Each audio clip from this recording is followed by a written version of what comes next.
भारतीय दरअंदाजी के जवाब में किए जाने वाले ऑपरेशन स्विफ्ट रिटार्ट को 6 साल मुकम्मल। 27 फरवरी 2019 को पाक फिजाइया के जांबाजों ने भारतीय सरहदी हदूद की खिलाफवर्जी को नाकाम बनाया और 2 भारतीय लड़ाका तैयारे मार गिराए। ऑपरेशन के नतीजे में एक भारतीय पायलट अभिनंदन की गिरफ्तारी अमल में आई। मुसल्लह अफवाज मुल्की खुद मुख्तारी के खिलाफ किसी भी जारहियत का मुंह तोड़ जवाब देने के लिए पुरज़्म। शाहीनों को खराज तहसीन पेश।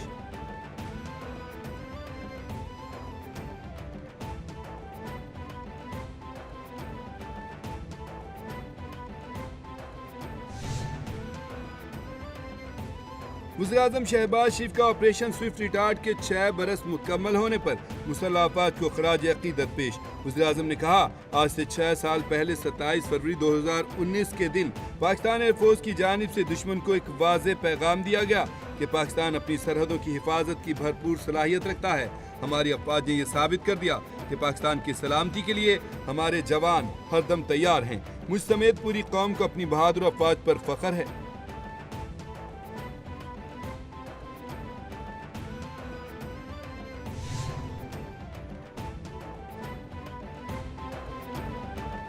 ऑपरेशन स्विफ्ट रिटार्ट की 6ठी बरसी के मौके पर तमाम सर्विसेज चीफ्स का मुसल्लह अफवाज को खराज अकीदत। ISPR का कहना है कि 7 फरवरी 2019 को होने वाला ऑपरेशन स्विफ्ट रिटार्ट भारत की बिला जवाब जारियत का एक पुरज़्म और नापाक रद्द अमल था।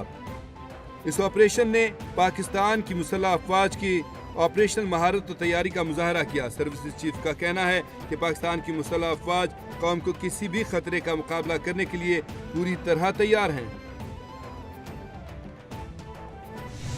गजा जंगबंदी मुआहदे पर अमल दरामद जारी। इसराइल ने 600 से ज्यादा फलस्तीनी कैदियों को रिहा कर दिया। हमास ने भी मजीद 4 इसराइली मुग़वियों की नाशें रेड क्रॉस के हवाले कर दी। फलस्तीनी कैदी रिहाई के बाद मगरबी किनारे की जानिब रवाना हो गए। रूसी वज़ीर ख़ारजा के अमरीकी सदर की गजा पॉलिसी पर तनकीद। बोले, डोनाल्ड ट्रंप का गजा मंसूबा टाइम बॉम्ब है। मशरिक़ वस्ता की सलामती फलस्तीनियों की आबादकारी से दाव पर लग जाएगी। ये मामला इंतहाई अहमियत का हामिल है।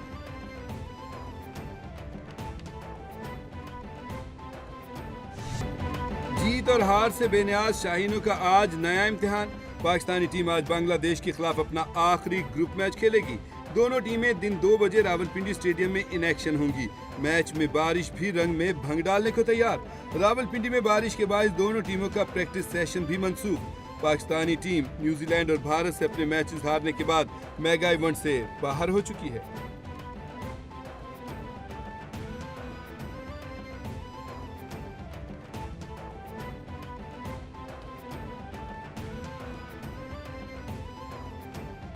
मुकाबले के बाद अफगानिस्तान के हाथों इंग्लैंड को 8 रन से शिकस्त।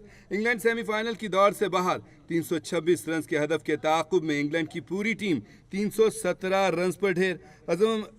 अजमतुल्लाह की 5 विकेटें जो रूट की 120 रन की इनिंग्स रायगा।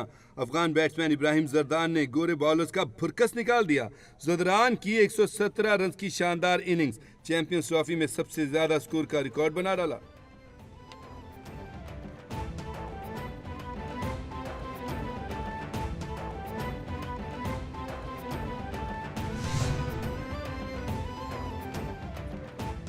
पाकिस्तान और उज़्बेकिस्तान के दरमियान मुख्तलिफ शोबों में ताउन की मुफाहमती यादाश्तों पर दस्तखत की तकरीब। ताशकंद और लाहौर के दरमियान MOU का तबादला। मालूमात के तबादले की मुफाहमती यादाश्त और नौजवानों के अमूर और सफारती पासपोर्ट से मुतालिक मुफाहमती यादाश्त का तबादला हुआ। पाकिस्तान और उज़्बेकिस्तान के दरमियान साइंस और टेक्नोलॉजी के शोबे में मुफाहमती यादाश्त का तबादला। वज़ीर-ए-आज़म शहबाज शरीफ और उज़्बेक सदर ने मुश्तरका एलामिये पर दस्तखत किए।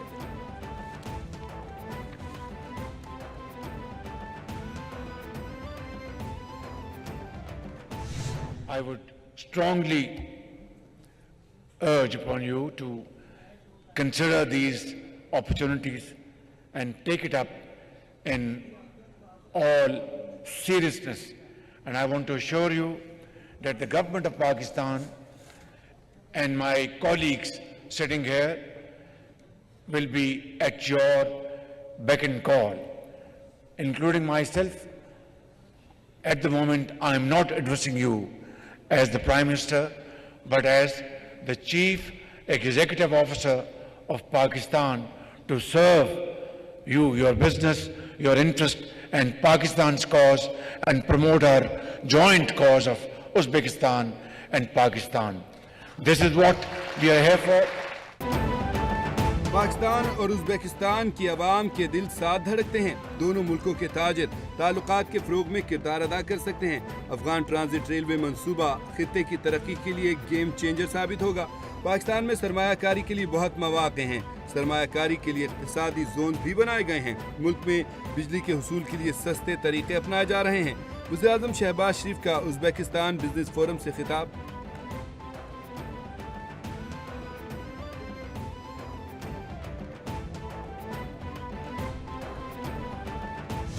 I'd like to say one thing to the representatives of the mass media, that we had a really fruitful negotiations. We had in a narrow dialogue, cooperation and discussions on the development of separate directions. And we also approved the plans and the roadmaps for achieving the goals. And that was a new direction for us during the discussions. And in all those directions, I would say that we specified the future goals. Uzbek सदर शौकत मिर्ज़ायोफ ने खिताब में कहा कि वज़ीर-ए-आज़म एक तारीखी दौरे पर हैं। बाहमी शराकतदारी के हवाले से शराकतदारी होने जा रही है। वज़ीर-ए-आज़म शहबाज शरीफ और उनकी टीम को मुबारकबाद देता हूँ। मुश्तरका चैलेंजेस से मिलकर निपटेंगे। पाकिस्तान और उज़्बेक के माबैन रवाबित बढ़ाने के बेपनाह मौक़े हैं। एक साल में पाकिस्तान में मुआशी इस्तेहकाम आया है। पाकिस्तान के साथ तिजारती हुजम को $2 अरब तक बढ़ाया जाएगा।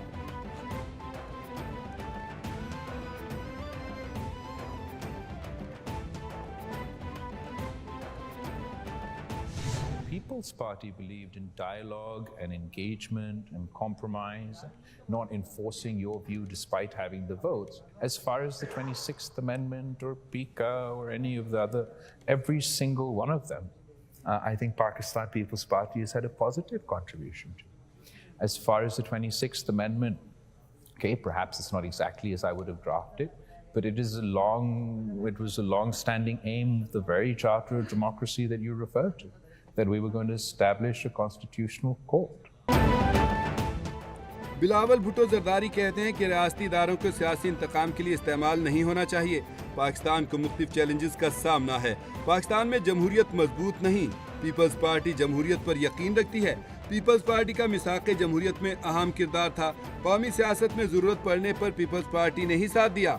माजी में एहतसाब के नाम पर हमें निशाना बनाया गया। हमारा यकीन है कि मसाइल का हल सिर्फ मुज़ाकरात से ही हो सकता है।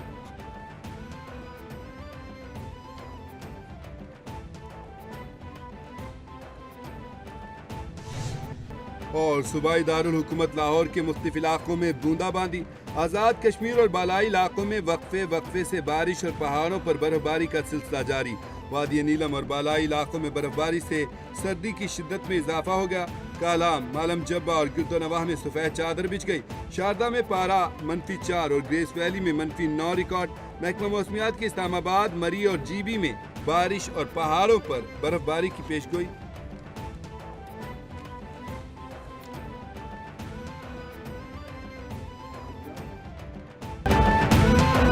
पाकिस्तान में पहला रोजा और ईद उल फित्र किस तारीख को होगी? स्पार्को ने पेशगोई कर दी। तर्जुमान स्पार्को के मुताबिक पाकिस्तान में पहला रोजा 2 मार्च बरोज इतवार को होने का इम्कान। नए चांद की पैदाइश 28 फरवरी को पाकिस्तानी वक्त के मुताबिक 5:45 पर होगी। 28 फरवरी को कम बुलंदी और फासले की वजह से चांद नजर आना मुश्किल होगा। सऊदी अरब में 28 फरवरी को हिलाल नजर आ सकता है। इस्लामी मुल्क में रमजान 1 मार्च से शुरू होगा।